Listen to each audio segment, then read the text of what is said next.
मैंने बहुत लोगों से पूछा कि हमारे देश का, हमारे भारत का नेशनल लैंग्वेज क्या है? तो पता है उनका आंसर क्या था? हिंदी हमारे देश का नेशनल लैंग्वेज है।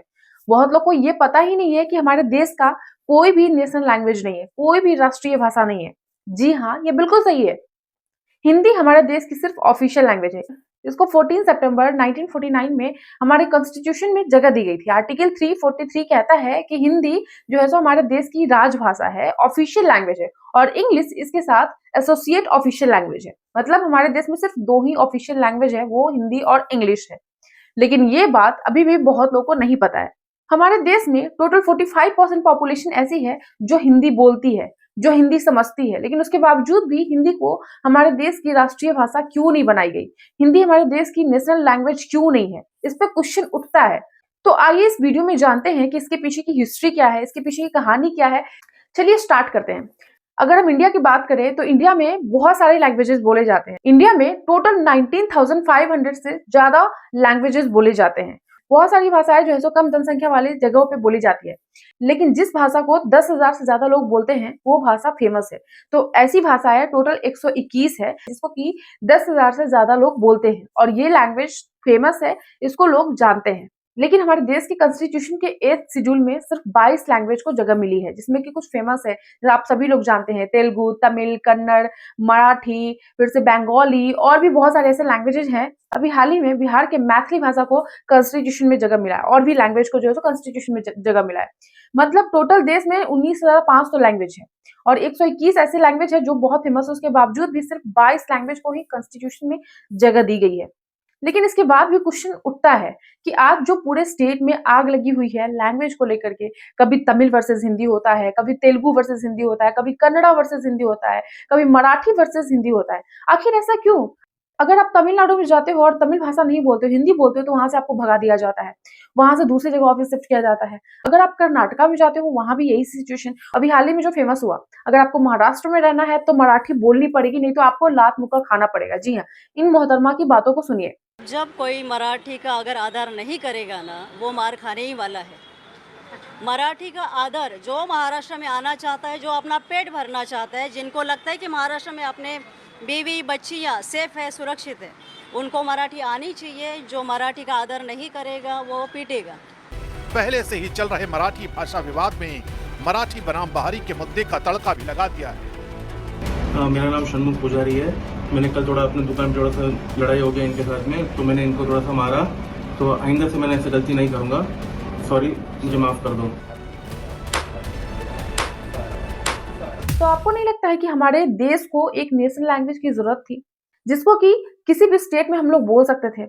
अब इंग्लिश की बात आती है कि इंग्लिश जो है सो हर स्टेट में बोला जाता है। आखिर क्यों? अंग्रेज चले गए लेकिन अपनी अंग्रेजी यहाँ पे छोड़ के चले गए। मतलब साउथ इंडियंस को ये प्रॉब्लम है कि हिंदी वहां पे नहीं बोलने दिया जाएगा, लेकिन इंग्लिश बोल सकते हैं। मतलब अंग्रेजों ने हमारे देश पे क्या नहीं किया, हमारे देश को गुलाम बना करके रखा, हमारे लोगों को गुलाम बना करके रखा। उनकी अंग्रेजी इनको प्यारी लगती है, लेकिन हमारी देश की जो लैंग्वेज है, जो कि पूरे वर्ल्ड में 75 करोड़ लोग हिंदी को बोलते हैं, मतलब वो लोग इलिटरेट है, वो लोग गलत है, वो लैंग्वेज इनके स्टेट में नहीं बोला जाए, लेकिन उनका लैंग्वेज बोला जाएगा जिन्होंने हमें गुलाम बनाया।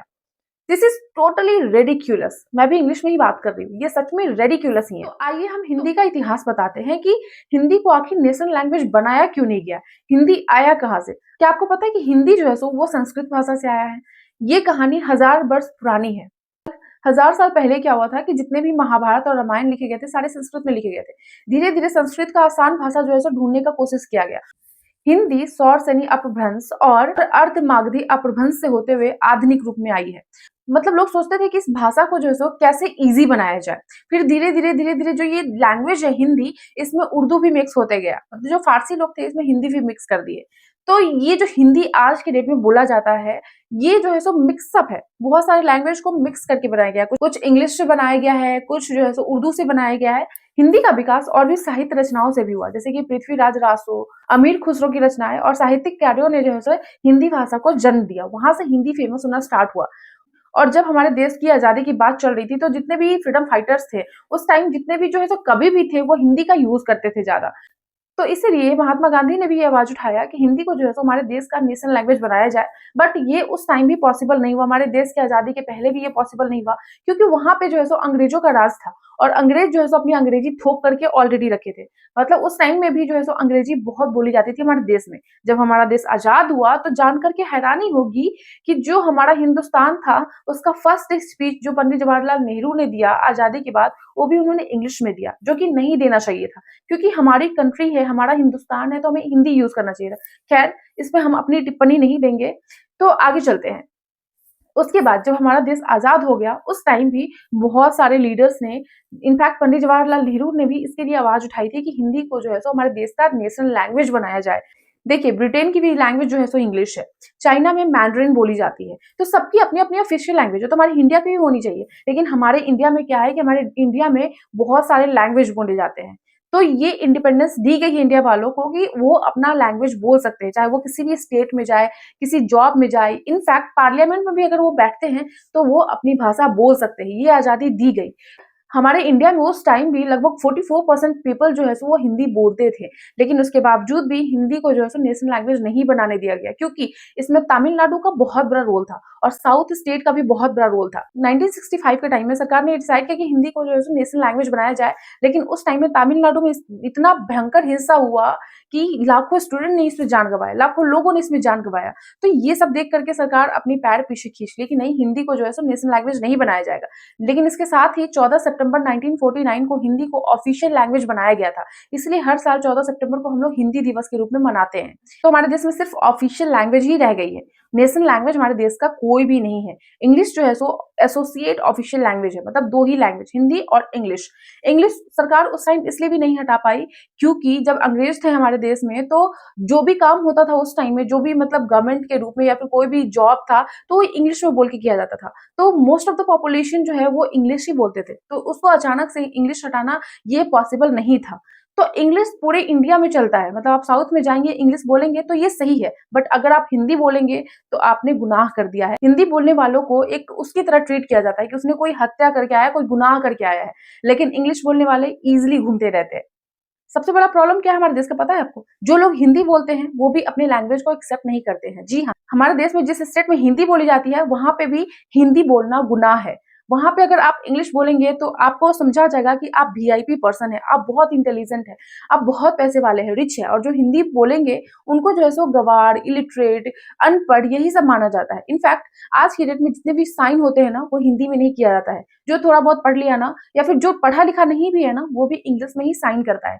ये प्रॉब्लम है हमारे इंडिया की, ये प्रॉब्लम है जो हिंदी बोलने वाले हैं उनकी। अगर कोई फैमिली अपने बच्चे को प्राइवेट स्कूल में नहीं डाला है, नहीं पढ़ा रहा है, तो इसका मतलब क्या है कि वो गरीब है, उसके पास कोई स्टेटस नहीं है। कोई सरकारी स्कूल में अपने बच्चे को नहीं भेजता, क्यों? क्योंकि सरकारी स्कूल में हिंदी पढ़ाया जाएगा, तो उनका बच्चा हिंदी पढ़ेगा तो उनका बच्चा अनपढ़ हो जाएगा, इलिटरेट हो जाएगा, उसको कोई जॉब नहीं मिलेगी। ये रियलिटी है, क्योंकि इंडिया में अगर आपको जॉब पाना है ना तो भी आपको इंग्लिश बोलनी पड़ेगी।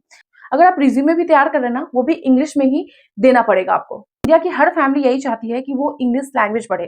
तो जब हम अपनी हिंदी हम खुद एक्सेप्ट नहीं कर पा रहे हैं, तो हम साउथ इंडियन में जाएंगे जहाँ पे तमिल, तेलुगु, मराठी ये सब बोला जाता है, तो वो लोग हमें कैसे एक्सेप्ट करेंगे? अगर हम देश के खिलाड़ी हैं, अगर हम दूसरे स्टेट में जाते हैं ना, तो वहां हम इंग्लिश में बात करते हैं, उस टाइम हमको डिनाई करना चाहिए कि नहीं, हम अपने देश का लैंग्वेज बोलेंगे, हिंदी बोलेंगे। और दूसरी बात, बॉलीवुड के इतने जो फेमस एक्टर हैं, एक्ट्रेस हैं, वो हिंदी में फिल्म बना करके करोड़ों, मिलियंस, बिलियंस जो है सो कमाते हैं। लेकिन अगर वो दूसरे जगह जाते हैं ना, या फिर आप यहाँ पे मीडिया उनका इंटरव्यू लेता है ना, तो वो लोग इंग्लिश में बात करते हैं। तो खुद जो हिंदी से अर्न कर रहे हैं, जो हिंदी से कमा रहे हैं, जिनकी भाषा हिंदी है, जिस स्टेट में वो रहते हैं वहां हिंदी बोली जाती है, फिर भी वो हिंदी एक्सेप्ट नहीं करते हैं, ना ही पढ़ाई लिखाई में, ना जॉब में, ना कहीं भी। जो हिंदी बोलता है उसको नीचा दिखाते हैं। तो जब हिंदी वाले ही हिंदी नहीं एक्सेप्ट करेंगे, तो फिर साउथ में जाकर के, जहाँ पे अपनी लैंग्वेज को लेकर के लोग इतना पॉजिटिव है, जो अपने कल्चर को लेकर के इतना पॉजिटिव है, वहां पे हिंदी बोलेंगे तो फिर वो लोग कैसे एक्सेप्ट करेंगे? अगर हिंदी को नेशनल लैंग्वेज बनाना है, अगर हिंदी को एक्सेप्ट करवाना है, अगर हिंदी को थोपना है दूसरे स्टेट में ना, तो सबसे पहले आप खुद हिंदी को एक्सेप्ट कीजिए। तो सबसे पहले आप खुद हिंदी को एक्सेप्ट कीजिए, हिंदी बोलना स्टार्ट कीजिए। कहीं भी जाइए, आप कहिए कि हमारे देश की ऑफिशियल लैंग्वेज हिंदी है और हम हिंदी में ही बात करेंगे। सिर्फ स्पीच देने से नहीं होगा कि हिंदी जो नहीं बोलेंगे उनको पछताना पड़ेगा, या फिर जो इंग्लिश बोलेंगे उनको पछताना पड़ेगा। ये जो है सो हम सभी इंसान पर लागू होता है कि अगर कोई हिंदी बोलता है तो उसको इलिटरेट ना समझा जाए। और सबसे इम्पोर्टेंट बात तो ये है कि हम किसी भी स्टेट में चले जाए, ठीक है, स्टेट वाले अपने कल्चर को लेके, अपने लैंग्वेज को लेकर के पॉजिटिव है, तो वो एक तरीके से जो है सो दूसरे को ट्रीट करे कि हाँ ठीक है, आप मराठी में बात कीजिए, आप तेलुगु में बात कीजिए। मारपीट जो है सो इसका सॉल्यूशन नहीं है। और आप अपने देश में ही रह करके अपने ऑफिशियल लैंग्वेज को इस तरह ट्रीट करेंगे तो जो फॉरेन कंट्री है वो आपके देश के बारे में क्या सोचेगी। हमारे देश का एक एक मैटर करता है। तो इस विषय पे वीडियो बनाना बहुत जरूरी था और सभी लोगों को ये समझाना भी जरूरी था कि जो स्टेट हिंदी बोलते हैं ना, वो खुद हिंदी को एक्सेप्ट करे, तभी दूसरे भी हिंदी को एक्सेप्ट करेंगे। तो इस पे आपकी क्या ओपिनियन है, प्लीज कमेंट करके जरूर बताएं। मिलते हैं मैं आपसे नेक्स्ट वीडियो में, तब तक के लिए जय हिंद, जय भारत।